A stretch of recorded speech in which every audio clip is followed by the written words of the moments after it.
जय हिंद दोस्तों। पिछली क्लास में हमने आपको अनुच्छेद 15 के बारे में कंप्लीट बता दिया था। अनुच्छेद 15 के अंतर्गत हमने आपको सामाजिक समानता के बारे में बताया था। आज की वीडियो में दोस्तों हम बात करेंगे अनुच्छेद 16 के बारे में। देखिए दोस्तों, अगर आपने अनुच्छेद 15 नहीं देखा है तो प्लीज़ पहले वो वीडियो ज़रूर देख लीजिएगा, फिर आपको अनुच्छेद 16 भी समझ आ जाएगा। दोस्तों अनुच्छेद 16 की बात करें तो क्या कहता है, आपका सरकारी नौकरियों में अवसर की समानता है। याद रखिएगा दोस्त, अनुच्छेद 16 केवल नागरिकों को प्राप्त है, विदेशी नागरिकों को प्राप्त नहीं है। अनुच्छेद 16 राज्य के विरुद्ध गारंटी है। मौलिक अधिकार तो देखा जाए तो पूरा का पूरा राज्य के विरुद्ध गारंटी है, लेकिन अनुच्छेद 16 क्या है, राज्य के विरुद्ध गारंटी है और ये केवल हमारे लिए है, यानी कि सिर्फ नागरिकों के लिए है, विदेशी नागरिकों के लिए नहीं है, ये याद रखिएगा। अनुच्छेद 16 क्या कहता है दोस्त, सरकारी नौकरियों में अवसर की समानता की बात करता है। क्या करता है बात, सरकारी नौकरियों में अवसर की समानता की बात करता है। 16 का फर्स्ट कहता है, राज्य सरकारी नौकरी देते समय कोई भेदभाव नहीं करेगा। राज्य सरकारी नौकरी देते समय कोई भेदभाव नहीं करेगा, ये अनुच्छेद 16 के फर्स्ट में कहा गया है। अनुच्छेद 16 कहता है सरकारी नौकरियों में अवसर की समानता। अनुच्छेद 16 का फर्स्ट कहता है आपका, राज्य सरकारी नौकरी देते समय कोई भेदभाव नहीं करेगा। 16 के सेकंड की बात करें, अनुच्छेद 16 के सेकंड में कहा गया है, राज्य जाति, धर्म, लिंग, मूल वंश, जन्म स्थान, निवास तथा उद्भव के आधार पर, देखा जाए उद्भव यानी कि ओरिजिन के आधार पर सरकारी नौकरी देते समय कोई भेदभाव नहीं करेगा। ये बोलता है आपका अनुच्छेद 16 का 2। तो अभी तक हमने 3 अनुच्छेद जान लिए दोस्तों। अनुच्छेद 16 की बात की हमने तो उसमें क्या कहा गया, सरकारी नौकरियों में अवसर की समानता। अनुच्छेद 16 के फर्स्ट में बोला गया राज्य सरकारी नौकरी देते समय कोई भेदभाव नहीं करेगा। अनुच्छेद 16 के सेकंड में बोला गया कि राज्य जाति, धर्म, लिंग, मूल वंश, जन्म स्थान, निवास तथा उद्भव के आधार यानी ओरिजिन के आधार पर क्या है कि कोई भी भेदभाव नहीं करेगा, ये कहा गया अनुच्छेद 16 के 3 में।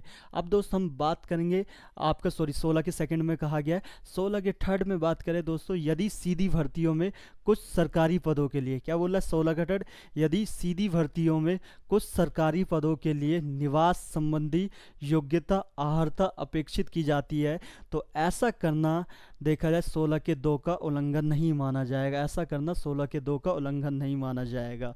तो क्या बोल रहा है दोस्त, यदि सीधी भर्तियों में अगर डायरेक्ट भर्ती हो रही है तो कुछ सरकारी पदों के लिए, याद रखना कुछ सरकारी पदों के लिए तो निवास संबंधी योग्यता अर्हता अपेक्षित की जाती है, तो ऐसा करना आपका अनुच्छेद सेकंड का उल्लंघन नहीं माना जाएगा। कैसे, आपको पता है दोस्तों, अभी राजस्थान के अंदर क्या है कि सफाई कर्मचारी की क्या है कि वैकेंसी आई है, तो क्या है कि वो डायरेक्ट भर्ती है वहाँ पे, ठीक है, डायरेक्ट भर्ती एग्जाम नहीं देना है, ठीक है, डायरेक्ट भर्ती है। और वो याद रखना वो सिर्फ किसके लिए, राजस्थान के लोगों के लिए। क्यों क्यों बोल रहा है यहाँ पे, देखो ना क्या लिखा है, यदि सीधी भर्तियों को सरकारी पदों के लिए निवास संबंधी योग्यता, निवास कहाँ का, निवासी कहाँ का होना चाहिए, राजस्थान का होना चाहिए, योग्यता अर्हता अपेक्षित की जाती है तो 16 के 2 का उल्लंघन नहीं माना जाएगा। क्यों, क्योंकि आप यहाँ पे बोल रहे हो जन्म स्थान निवास के आधार पे भेदभाव नहीं होगा, निवास के आधार पे। तो बोल रहा है कि देखो भाई 16 के सेकंड इसमें थर्ड में बोला, यदि सीधी भर्ती के लिए कुछ सरकारी पदों के लिए क्या है कि निवास संबंधी योग्यता अर्हता अपेक्षित की जाती है, 16 के सेकंड का उल्लंघन नहीं माना जाएगा। अभी राजस्थान के अंदर क्या है, सफाई कर्मचारी की क्या है कि वैकेंसी आई है, सिर्फ ये राजस्थान के लोगों के लिए डायरेक्ट भर्ती है, ठीक है, कुछ सरकारी पदों के लिए, ठीक है, डायरेक्ट देखा जाए कुछ सरकारी पदों के लिए भर्ती है यहाँ पे। तो यहाँ पे देखा जाए तो भाई आपका 16 के सेकंड का उल्लंघन नहीं माना जाएगा, ठीक है। इससे क्या होता है कि प्रशासन सुचारू रूप से चल सके। अगर आपको ये नहीं समझ आया दोस्त तो एग्जाम्पल के लिए समझिए, आप दिल्ली में हो, आप आईएएस की तैयारी कर रहे हो, आप तैयारी कर रहे हो और इस दौरान आपके सपोर्ट के लिए आपको आपके चाचा ने सपोर्ट कर दिया, आपके दोस्तों ने सपोर्ट कर दिया। चाचा ने बोल दिया कि जिस दिन तू बेटा आईएएस बन जाएगा ना तो क्या है कि मुझे अपना ड्राइवर रख लियो, दोस्त ने बोला मेरे को माली रख लियो, और आप क्या है कि उन्होंने बहुत सपोर्ट किया और आप आईएएस बन गए। और आपका कैडर डिसाइड हुआ तमिलनाडु के अंदर, तमिलनाडु के किसी ज़िले में डिसाइड कर दिया गया कि आप कहाँ पे आपकी जॉब, आपको देखा जाए सर्विस देनी पड़ेगी तमिलनाडु के किसी ज़िले के अंदर। आपको भेज दिया गया वहाँ पे, अब भेज दिया गया तो आप गए। अब भाई चाचा ने बोला था कि भाई आईएएस बन जाएगा तो हमें भाई लगा लियो। तो भाई आप इन लोगों ने क्या है कि आपकी तैयारी के वक्त देखा जाए आपका बहुत साथ दिया था। अब देखा जाए तो आपकी बारी है अपना कर्तव्य निभाने का, तो आपने चाचा को बुलाया, आपने चाचा को क्या ड्राइवर रख लिया, भाई साहब रख लिया। अब क्या हुआ कि भाई ड्राइवर रख लिया, आपने अपने दोस्त को गार्ड रख लिया भाई। एक दिन क्या हुआ कि भाई भीड़ आई लाठी लेके, और क्या है लाठी लेके आई तो क्या है कि भाई आपके दोस्त ने आपको फ़ोन कर दिया कि भाई पीछे के दरवाजे से भाग जा, लोग गुस्साए हैं, लाठी लेके आ रहे हैं, मारेंगे। आप कलेक्टर, आप भागेगे थोड़ी, आप क्या है कि सीधा किसको, एसपी को फ़ोन कर दोगे, पुलिस आएंगे सीधा लाठी चार्ज कर देंगे। और अगले दिन पता चल रहा है कि ना भाई, क्या पता चल रहा है कि वो लोग आए थे कि 2 दिन से उनके यहाँ पानी नहीं आ रहा है, तो आए थे और आपने लाठी चार्ज करवा लिया। देखिए डीएम, देखिए आईएएस ऑफिसर कितने देखा जाए तो भाई क्रू निकले। इन्होंने क्या है कि जनता पानी मांगने आई थी, सीधा लाठी चार्ज करवा दिया। प्रशासन देखा जाए तो जनता के लिए खुकार बन गया। मान के चलिए कि भाई उसी ज़िले में क्या है कि कहीं आग लग गई, ड्राइवर आपके चाचा थे। अब चाचा को क्या है कि भाई क्या पता उस ज़िले के बारे में, तमिलनाडु के उस ज़िले के बारे में क्या पता। चाचा घूमते फिरते ले गए, आग लगी थी वहाँ पे, एमएलए साहब, सीएम साहब, एसपी, डीएसपी सब पहुँच गए थे। हमारे आईएएस साहब क्या है कि सुबह पहुँचते, तो सीधा क्या है आईएएस को ड्राइवर ही कर दिया जाएगा। इसीलिए बोला गया है कि भाई प्रशासन जो सुचारू रूप से चलेगा, अगर वहीं का बंदा निवासी होगा तो उसे वहाँ की समझ होगी ना। अब आईएएस क्या है कि भाई अगर तमिलनाडु में जाता, किसी ज़िले में जाएगा तो भाई ज़िले में जाएगा तो भाई देखा जाए तो इतनी समझ थोड़ी है उसको ज़िले की। ज़िले किताबी ज्ञान लेके गया है, पढ़ा लिखा बहुत है, सब कुछ पढ़ के बैठा हुआ है, लेकिन भाई देखा जाए लोकल एरिया के बारे में देखा जाए तो लोकल लोगों को ज़्यादा जानकारी होगी ना, ज़्यादा जानकारी। तो इसीलिए बोला गया है कि इस आर्टिकल में यदि सीधी भर्तियों में कुछ सरकारी पदों के लिए निवास संबंधी योग्यता, और वो निवास संबंधी योग्यता आहर्ता अपेक्षित की जाती है, तो ऐसा करना देखा जाए अनुच्छेद 2 का उल्लंघन नहीं माना जाएगा। ठीक है, नहीं माना जाएगा, जिससे क्या होगा प्रशासन सुचारू ढंग से चल सके और इसमें भाई भतीजावाद नहीं होगा आपका, इसमें भाई भतीजावाद नहीं होगा। और कलेक्टर साहब क्या है कि अब पहली बात तो आपको अपने डिस्ट्रिक्ट में तो मिलना नहीं है कभी जल्दी इतनी, तो कलेक्टर साहब अगर भाई अपने लोगों को भर्ती कर लेंगे तो भाई भतीजावादी तो हो जाएगा, ये नहीं होगा, याद रखना। ठीक है, फिर आपका 16 के 4 की बात करें, यदि राज्य को लगता है सरकारी नौकरियों में पिछड़ा वर्ग, यदि राज्य को लगता है कि सरकारी नौकरी में पिछड़ा वर्ग का उचित प्रतिनिधि नहीं है, क्या उचित प्रतिनिधि नहीं है, उसे पूरा करने के लिए विशेष प्रावधान कर सकती है, यानी आरक्षण दे सकती है, यानी रिजर्वेशन दे सकती है।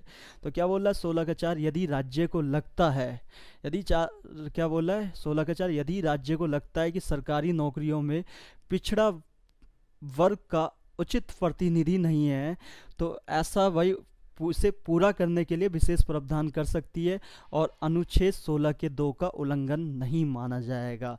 कैसे, अब एग्जाम्पल के लिए समझ लीजिए आप कि मान के चलिए दोस्त कि भाई 100 सीटों पे क्या है कि भाई वैकेंसी निकली, ठीक है, 50 सीट था आपका जनरल का, ठीक, उसके बाद 27 सीट ओबीसी का, ठीक, उसके बाद 10 सीट एससी का और 13 सीट क्या है आपका एससी का। अब क्या हुआ कि भाई इन 13 सीट में क्या है कि 13% सीट में कौन एससी आने चाहिए थे, 10% सीट पे कौन आने चाहिए, एसटी आने चाहिए, 27% ओबीसी आने चाहिए, और आपका क्या है कि देखा जाए तो 50% पे जनरल होने चाहिए थे। अब पता चलता है कि भाई एग्ज़ाम हुआ, 50% जनरल 70 बंदे आईएएस बन गए, 70% बन गए, एसटी वाले 1 बन रहे हैं, ओबीसी वाले 4 बन रहे हैं, अब एसटी वाले 2 ही बन रहे हैं। तो आप ये बताइए पर्याप्त प्रतिनिधि हो रहा है यहाँ पे, नहीं होगा ना। तो क्या बोलता है अनुच्छेद 16 का 4, यदि राज्य को लगता है कि सरकारी नौकरी में पिछड़ा वर्ग का उचित प्रतिनिधि नहीं है, तो क्या करेगी राज्य, उसे पूरा करने के लिए विशेष प्रावधान यानी कि आरक्षण दे सकती है, रिजर्वेशन कर सकती है, और इसको याद रखना 16 के 2 का उल्लंघन नहीं माना जाएगा। ऐसा करना 16 के 2 का उल्लंघन नहीं माना जाएगा। तो अभी तक हमने दोस्त 4 आर्टिकल पढ़ लिए हैं, ठीक है, जिसके अंदर हमने सबसे पहले अनुच्छेद 16 की बात करी, सरकारी नौकरियों में अवसर की समानता।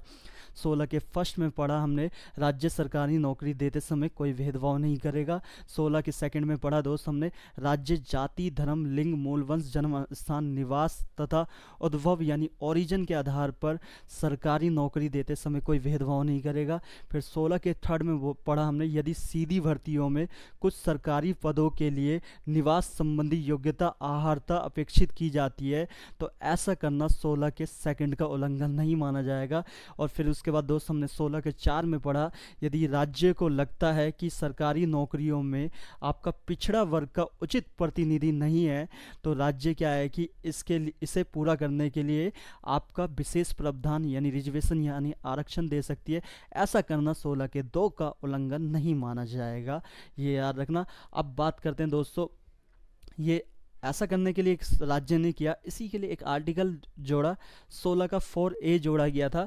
ये याद रखना 77वां संविधान संशोधन करके 1995 में जोड़ा गया, जिसे कहा जाता है पदोन्नति में आरक्षण। यानी पदोन्नति में आरक्षण की बात करें तो पदों को भरने के लिए आरक्षण यानी रिजर्वेशन दिया जाएगा। पदोन्नति में आरक्षण का मतलब होता है, क्या लिखा है, राज्य पिछड़ा वर्ग यानी SC ST के पर्याप्त प्रतिनिधि के लिए क्या पदोन्नति में आरक्षण जैसा विशेष प्रावधान यानी आरक्षण यानी रिजर्वेशन कर सकता है भाई, ठीक है। तो याद रखना पदोन्नति में आरक्षण 16 के 4A में कहा गया है। देखो पहले बताया ना कि पहले क्या होता था कि ना, पहले इतनी जागरूकता नहीं थी तो जितने भी पद निकलते थे वो फुलफिल हो नहीं पाते थे, भर नहीं पाते थे। आज क्या है कि भाई देखा जाए पदोन्नति में आरक्षण ख़त्म ही हो गया लगभग, ठीक है भाई। आज क्या है कि लोग SC ST OBC के जो लोग हैं ये जागरूक हो गए हैं। अब ये जैसे ही क्या है कि कोई फॉर्म आता है तो उससे पहले ये सीटें पूरी भर जाती है, तो पदोन्नति में आरक्षण खत्म हो गया, ठीक है। लेकिन याद रखना दोस्त 16 के 4A में पदोन्नति के आरक्षण की बात की गई है। 77वां संविधान संशोधन 1995 में इसे जोड़ा गया है। राज्य पिछड़ा वर्ग SC ST के पर्याप्त प्रतिनिधि यानी पर्याप्त प्रतिनिधि के लिए पदोन्नति में आरक्षण जैसा विशेष प्रावधान कर सकती है।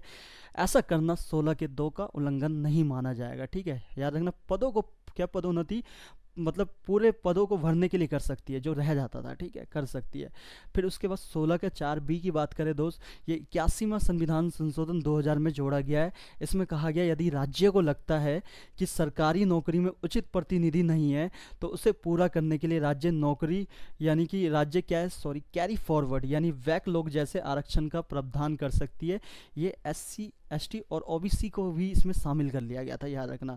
तो क्या है कि बोल रहा है कि यदि राज्य को लगता है कि सरकारी नौकरी में उचित प्रतिनिधि नहीं है तो उसे पूरा करने लिए कैरी फॉरवर्ड जो पोस्ट रह जाते हैं उसको आगे बढ़ा दिया जाता है, कैरी फॉरवर्ड वैक लोग जैसे आरक्षण का प्रावधान कर सकती है। अब ये होता क्या, इसको समझ लीजिएगा, लेकिन पहले ये आर्टिकल ध्यान से समझिएगा, ठीक है। हमने पदोन्नति में पढ़ लिया 16 पदोन्नति, याद रखना 77वां संविधान संशोधन 1995 में जोड़ा गया था। पदोन्नति यानी कि राज्य पिछड़ा वर्ग SC ST के लिए क्या है पर्याप्त प्रतिनिधि के लिए पदोन्नति में आरक्षण कर सकती है, आरक्षण यानी कि विशेष प्रावधान कर सकती है, पदोन्नति में आरक्षण जैसा विशेष प्रावधान कर सकती है पदों को भरने के लिए, ठीक है।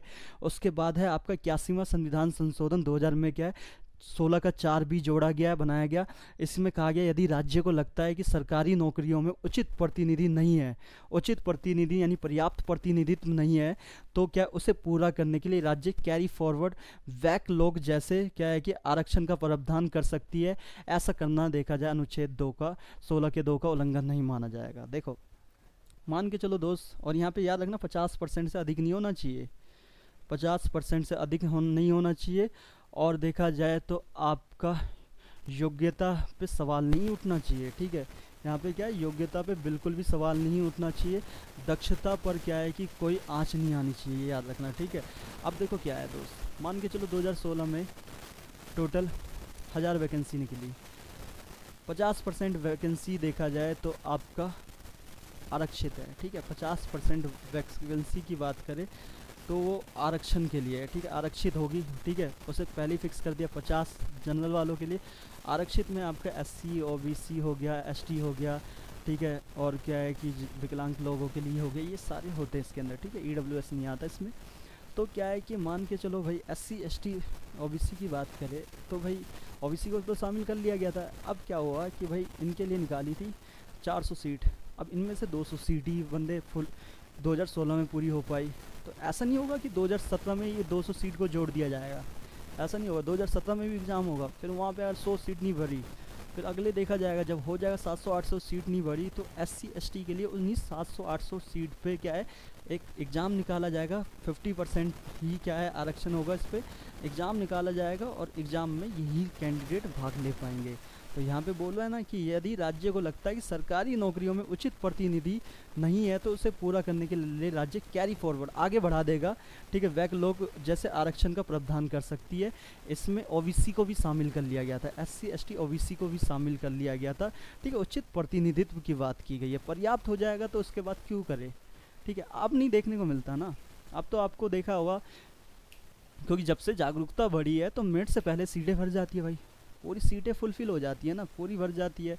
तो ये चीज़ कहा गया है। तो दोस्त हमने पढ़ा अभी तक क्या, अनुच्छेद 16 में हमने जाना सरकारी नौकरियों में अफसर की समानता, 16 के फर्स्ट में जाना हमने राज्य सरकारी नौकरी देते समय कोई भेदभाव नहीं करेगा, 16 के सेकंड में जाना हमने राज्य जाति धर्म लिंग मूल वंश जन्म स्थान निवास तथा उद्भव ओरिजिन के आधार पर देखा जाए सरकारी नौकरी देते समय कोई भेदभाव नहीं करेगा। 16 के 3 में पढ़ा हमने यदि सीधी भर्तियों में कुछ सरकारी पदों के लिए योग्यता निवास संबंधी योग्यता आहारता अपेक्षित की जाती है तो ऐसा करना देखा जाए 16 के सेकंड का उल्लंघन नहीं माना जाएगा। फिर 16 के 4 में हमने पढ़ा यदि राज्य को लगता है कि सरकारी नौकरियों में पिछड़ा वर्ग का उचित प्रतिनिधि नहीं है तो उनके लिए क्या है कि उन्हें पूरा करने के लिए विशेष प्रावधान कर सकती है और 16 के 2 का उल्लंघन नहीं माना जाएगा ऐसा करना। फिर 16 के 4 में पदोन्नति में आरक्षण की बात की गई है। 77वां संविधान संशोधन 1995 में से जोड़ दिया गया। राज्य पिछड़ा वर्ग यानी SC ST के पर्याप्त प्रतिनिधि के लिए पदोन्नति में यानी आरक्षण रिजर्वेशन के लिए विशेष प्रावधान कर सकती है, ठीक है, पदों को भरने के लिए। फिर 16 के 4B को क्या है 81वां संविधान संशोधन 2000 में जोड़ा गया। इसमें बोला कि यदि राज्य को लगता है कि सरकारी नौकरियों में उचित प्रतिनिधि यानी पर्याप्त प्रतिनिधि नहीं है तो क्या होगा, उसे पूरा करने के लिए राज्य कैरी फॉरवर्ड बैकलॉग जैसे क्या है आरक्षण का प्रावधान कर सकती है। ऐसा करना अनुच्छेद 16 के 2 का उल्लंघन नहीं माना जाएगा, ठीक है। और जो सीट खाली रह जा रही है अगर 2016, 17, 18, 19 में खाली रही फिर क्या करेंगे 2020 में क्या है कि एग्ज़ाम ले लिया जाएगा जितनी सीट खाली रही है SC ST OBC का, ठीक है, क्योंकि OBC को भी शामिल कर लिया गया था, इसे बाद में अलग बातें निकाल दिया गया तो OBC को भी शामिल कर लिया गया, ठीक। तो ये थे हमारे क्या है 16 के 4B तक। अब दोस्त हम बात करते हैं ये पूरा का पूरा जो खेला है आरक्षण व्यवस्था की बात करें, इस पे बात करें तो देखो दोस्त बिंदेश्वरी प्रसाद की अध्यक्षता में एक कमीशन का गठन किया गया, आयोग का गठन किया गया जिसे कहा जाता है मंडल आयोग। कब किया गया था, साल 1980 में किया गया था। और इन्होंने अपनी रिपोर्ट में क्या है कि 3743 क्या है पिछड़ी जातियों की पहचान की थी। कितनी जातियों की पहचान की थी, 3743 जातियों की पहचान की थी, 3743 जातियों की पहचान की थी। और इन्होंने सिफारिश की कि OBC को 27% आरक्षण दिया जाए और EWS को 10% आरक्षण दिया जाए। कुल आरक्षण जो कि SC ST और OBC का 50% से अधिक नहीं होना चाहिए। कितना, 50% से अधिक नहीं होना चाहिए। तो याद रखना दोस्तों बिंदेश्वरी प्रसाद की अध्यक्षता में एक कमीशन का गठन किया गया था, मंडल आयोग का गठन किया गया था, ठीक है। अपनी रिपोर्ट में इन्होंने 3743 क्या है कि भाई पिछड़ी जातियों की पहचान की और OBC को 27% आरक्षण, EWS को 10% आरक्षण की बात कही थी। और कुल आरक्षण यानी SC ST OBC 50% से अधिक नहीं होना चाहिए। मंडल आयोग की सिफारिश के आधार पर 1990 में आरक्षण की घोषणा की गई। 1991 में OBC को आरक्षण दे दिया गया 27% वाला, EWS को 10% आरक्षण बरकरार रखा गया। लेकिन यहाँ पे आर्थिक मानदंड सेट कर दिया गया। क्रीमी लेयर मतलब होता है कि भाई एक ज़माना था कि 8 लाख से क्या है कम कमा रहे हो सालाना तो आप क्रीमी लेयर के अंतर्गत आते हो, उससे ज़्यादा है तो बाहर हो जाओगे। अब ये चेक कर लेना एक बार कि वर्तमान समय में क्या है, ठीक है। इंदिरा, फिर उसके बाद अगला केस आता है इंदिरा साहनी केस 1992। 27% आरक्षण OBC स्वीकार कर लिया गया। और यहाँ पे EWS का जो 10% आरक्षण की बात की गई थी मंडल आयोग में, उसे खारिज कर दिया गया, ठीक है। और यहाँ पे आर्थिक मानदंड सेट कर दिया गया, क्रीमी लेयर वही वाला। OBC के लिए पदोन्नति में आरक्षण लागू नहीं होगा। OBC को जो पदोन्नति में आरक्षण था OBC के लिए वो लागू नहीं होगा पदोन्नति में, याद रखना, ठीक है। बैकलॉग कैरी फॉरवर्ड जो अधिकतम होगा वो 50% होगा, उससे ज़्यादा नहीं हो सकता, ये बोल दिया गया यहाँ पे। फिर 2006 में क्या है कि M नागराज बनाम भारत संघ केस था। इसमें क्या है बैकलॉग नियम को चुनौती दी गई, जो बैकलॉग नियम था उसको चुनौती गई। 16 के 4A और 16 के 4B इसमें कहा गया पिछड़ेपन की स्थिति को बताया गया, ठीक है। और अपर्याप्त प्रतिनिधि है, जो अपर्याप्त है, पर्याप्त प्रतिनिधि करने के लिए भाई अब देखो अपर्याप्त प्रतिनिधि है, अब वो पर्याप्त हो जाएगा, भर जाएगी तो फिर क्या ही ज़रूरत है, ठीक है। दक्षता पर प्रभाव नहीं होना चाहिए, यानी कि भाई अब जो सीट नहीं बढ़ी, आपने एसटी के लिए रखा था कि कम से कम 70 नंबर आने चाहिए, आप क्या कर रहे हो सीट को भरने के लिए, क्या है कि आप उनकी दक्षता पर प्रभाव, यानी दक्षता से खिलवाड़ नहीं करना है आपको, यानी कि 40 नंबर वाले को भी भर दोगे, ऐसा नहीं करना, ठीक है।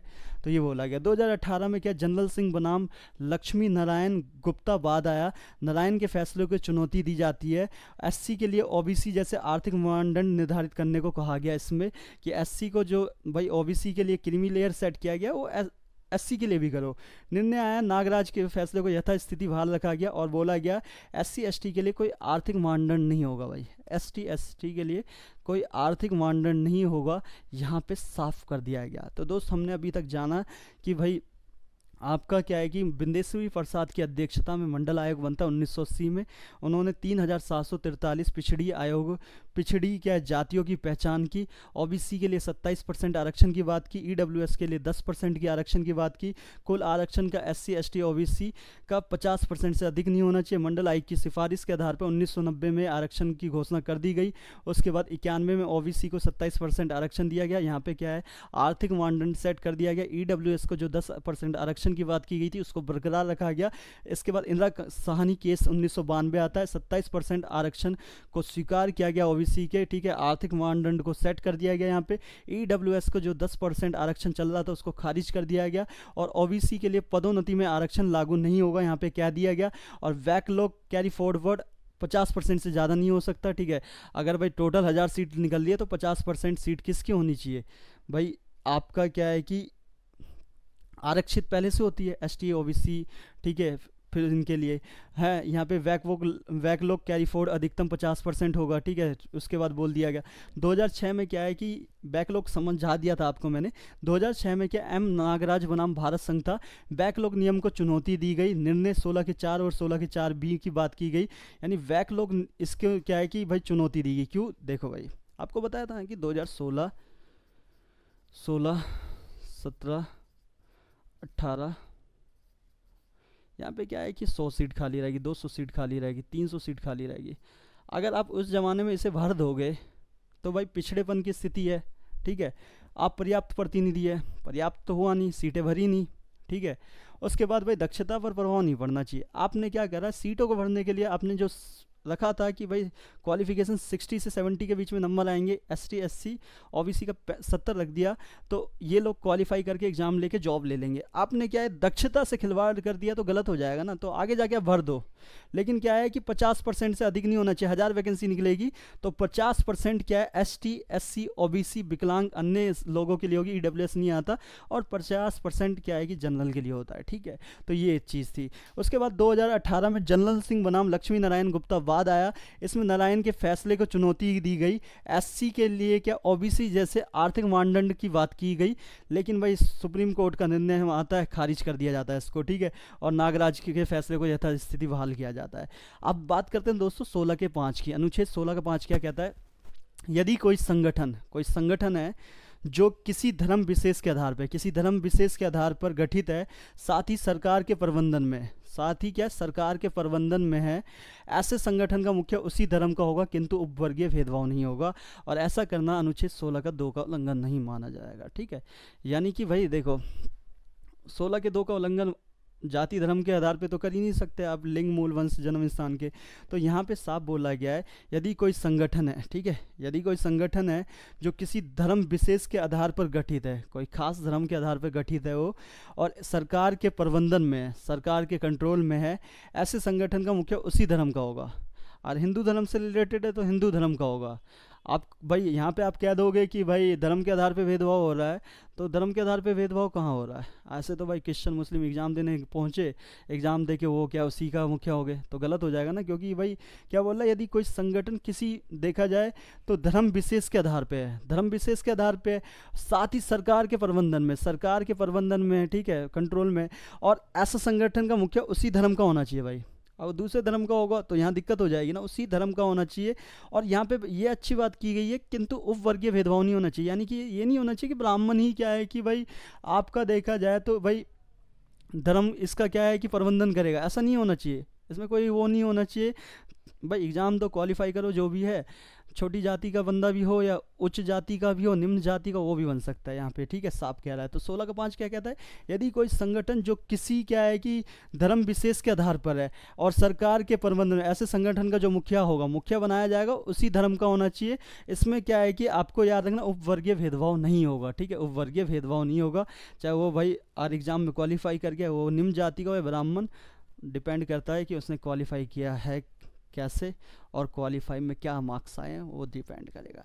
16 के 6 में बोलता है राज्य ईडब्ल्यूएस आर्थिक रूप से कमजोर वर्ग के लिए 10% आरक्षण निश्चित करेगा राज्य, और यह आरक्षण सामान्य पर लागू होगा, ठीक है, इसका आर्थिक मानदंड होगा सेट किया जाएगा, ठीक है। तो ये था हमारा क्या 16 का 6, और हमने क्या है कि दोस्त अनुच्छेद 16 कंप्लीट कर लिया। एक बार रिपीट करवा देता हूँ, फिर क्लास यहीं पर रोक देंगे। नेक्स्ट वीडियो में 17 और 18 अनुच्छेद की बात करेंगे। 16 में हमने जाना समकारी नौकरियों में अवसर की समानता। 16 के फर्स्ट में बोला गया राज्य सरकारी नौकरी देते समय कोई भेदभाव नहीं करेगा। 16 के सेकंड में बोला गया राज्य जाति धर्म लिंग मूल वंश जन्म स्थान निवास तथा उद्भव यानी ओरिजिन के आधार पर क्या है कि सरकारी नौकरियों में कोई भेदभाव नहीं करेगा। 16 के 3 में बोलता है यदि सीधी भर्तियों में क्या है कुछ सरकारी पदों के लिए निवास संबंधी योग्यता आहर्ता अपेक्षित की जाती है तो ऐसा करना देखा जाए अनुच्छेद 16 के 2 का उल्लंघन नहीं माना जाएगा।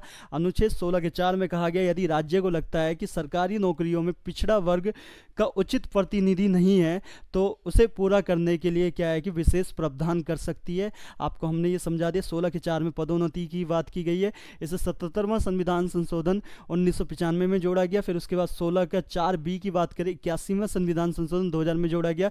यदि राज्य को लगता है कि सरकारी नौकरियों में उचित प्रतिनिधि यानी पर्याप्त प्रतिनिधि नहीं है तो क्या है कि उसे पूरा करने के लिए राज्य कैरी फॉरवर्ड आगे बढ़ाना यानी बैकलॉग जैसे आरक्षण का प्रावधान कर सकती है। फिर बिंदेश्वरी प्रसाद मंडल की बात की। बिंदेश्वरी प्रसाद की अध्यक्षता में मंडल आयोग 1980 में गठित किया गया।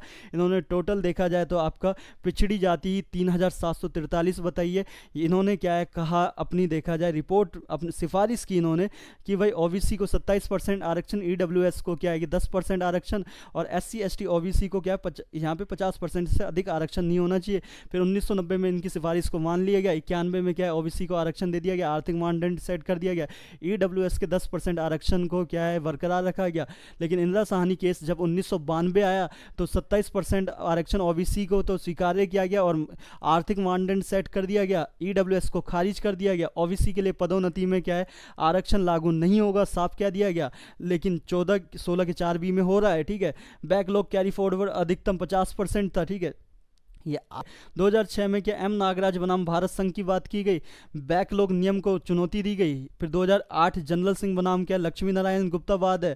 फिर 16 का 5 बता दिया कि यदि कोई संगठन जो किसी विशेष धर्म के आधार पर क्या है कि धर्म विशेष के आधार पर क्या है गठित है और साथ ही सरकार के कंट्रोल में है, ऐसे संगठन का मुख्य उसी धर्म का होना चाहिए और इसमें देखा जाए तो वर्गीय भेदभाव नहीं होगा। 16 के 6 में राज्य ईडब्ल्यूएस आर्थिक रूप से जो कमज़ोर हैं उसके लिए 10% आरक्षण की क्या है निश्चित करेगा।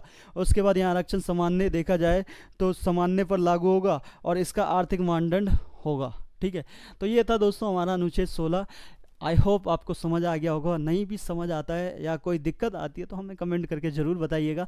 नेक्स्ट वीडियो में दोस्तों हम बात करेंगे अनुच्छेद 17 और 18 की।